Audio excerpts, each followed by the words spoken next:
like to feel humbled? That's not a word we use every day, but it's humbling when you receive a gift you didn't expect. It's humbling when someone says you don't have to pay, even though you messed up.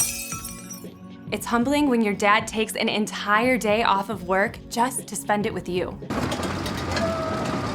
It's humbling when you see an incredible sunset and realize that God handcrafted it with you in mind. Wow. Being humbled makes you feel small in a good way. It makes you feel grateful. When someone chooses to put you first like that, it can make your day. So why not do that for the people around you? You can choose to give up what you think you deserve to put others first. Let your sister pick the family movie even though it's your turn. Skip the pool party so you can hang out with your friend who broke his leg and can't go. Use some of your birthday money to help a family who doesn't have enough to eat. True humility is thinking of yourself less and others more. When you live your life with humility, you bring praise to God. You lift Him high, because others can see God at work in you. That's why humility is an amazing way to worship God with your life. Because worship is about more than just singing loud. It's all about living loud.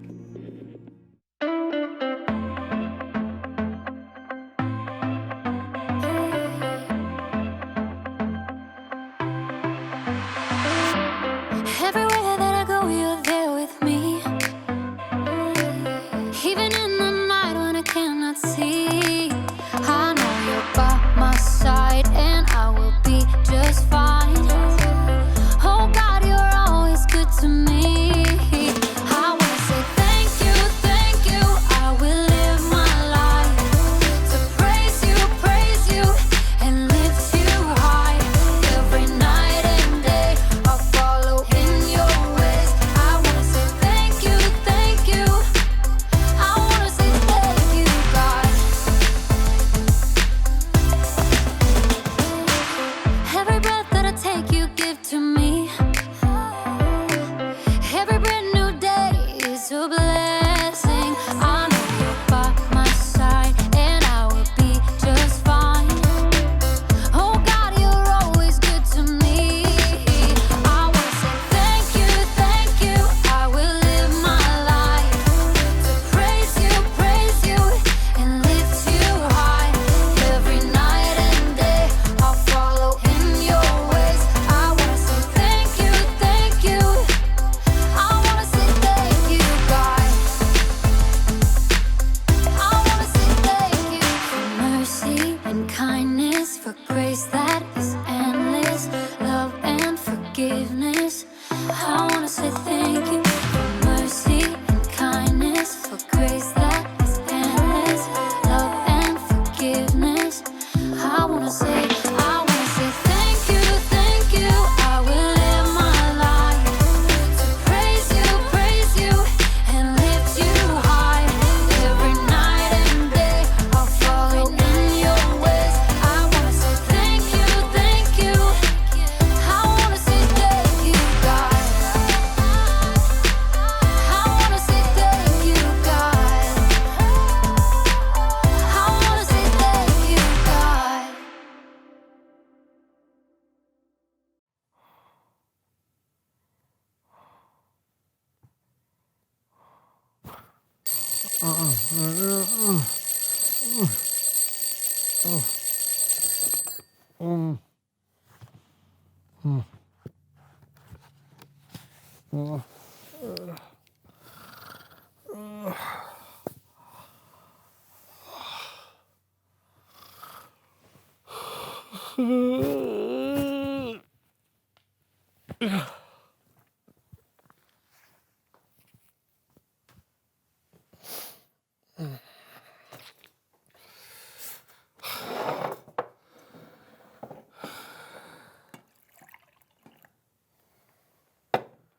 Thank you. Yep.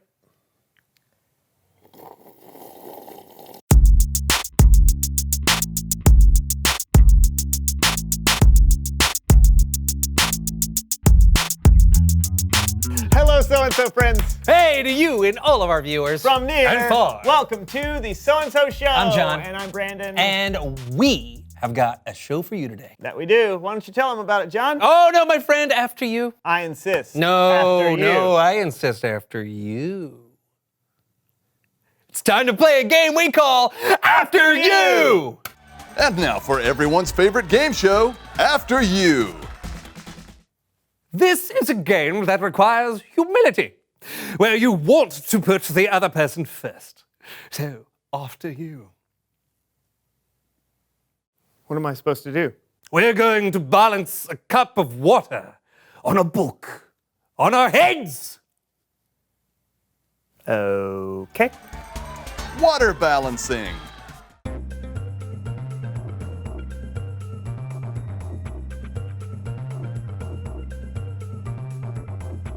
After you! Yes! Holding your breath in a bucket of water.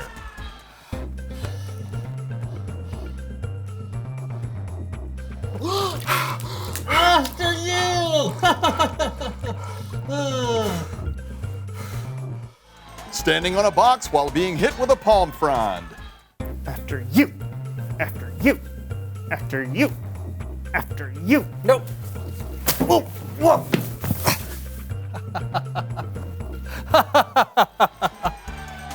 Keeping a grape in your mouth. What does it have to do with humility? What? I said, what does this have Oh! After you!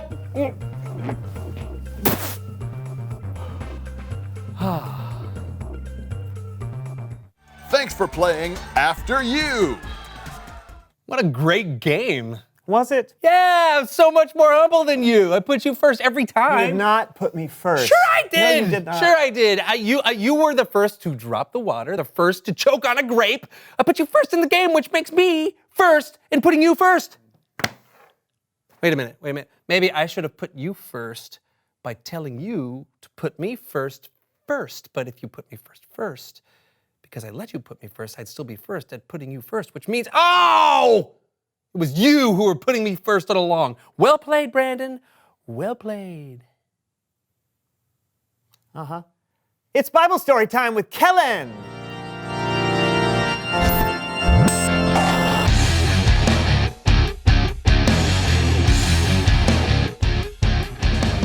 What's up, guys? Not too much, Kellen. Just being soups humble. Oh, yeah? Well, then I've got a story for you.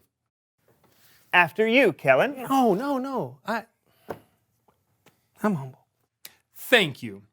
Our story picks up just after Jesus shared what he knew would be his last supper with his disciples.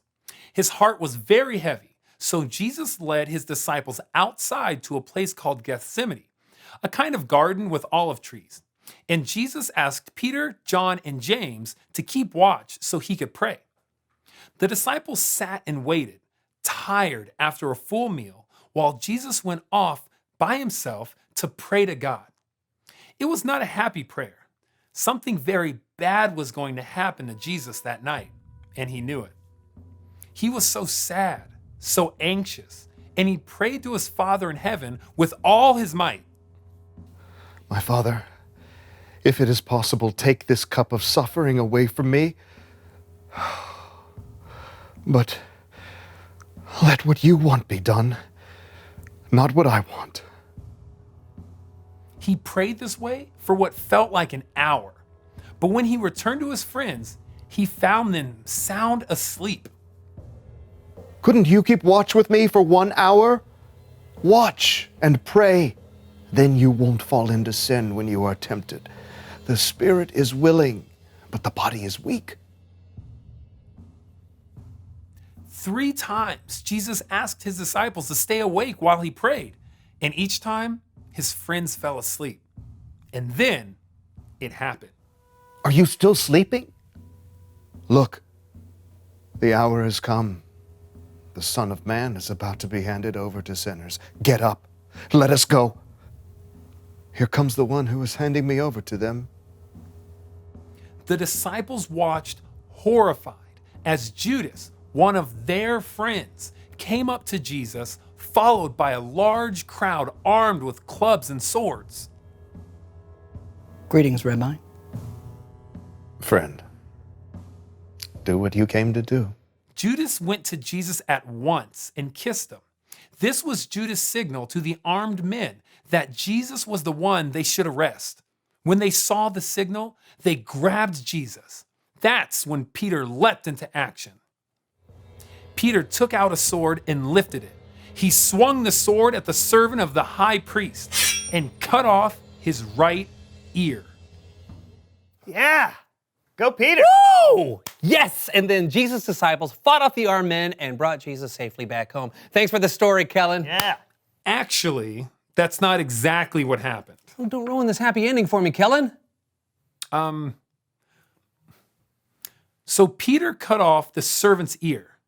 But then, before things got completely out of hand, Jesus spoke out to the angry crowd. Put your sword back in its place. All who use the sword will die by the sword. Do you think I can't ask my Father for help? He would send an army of angels right away. But then, how would the scriptures come true? They say it must happen in this way. Then Jesus touched the man's ear and healed him.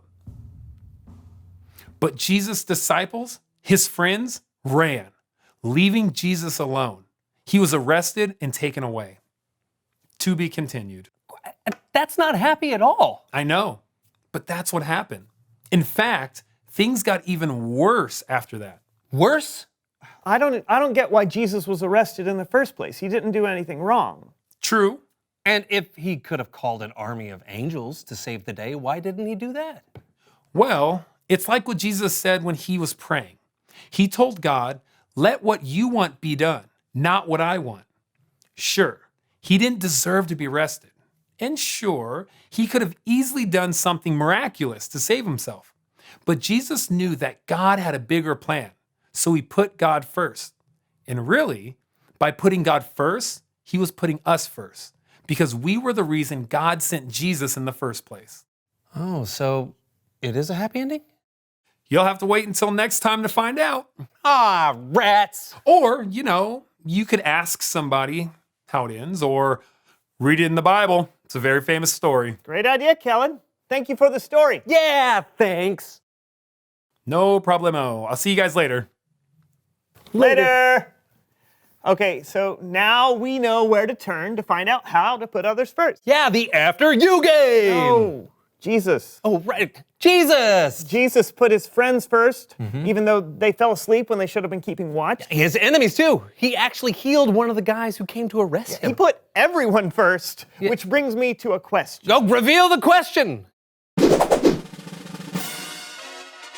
How do you put others first? By letting them order before me at a restaurant. Oh, yeah, or by watching what someone else wants to watch on TV.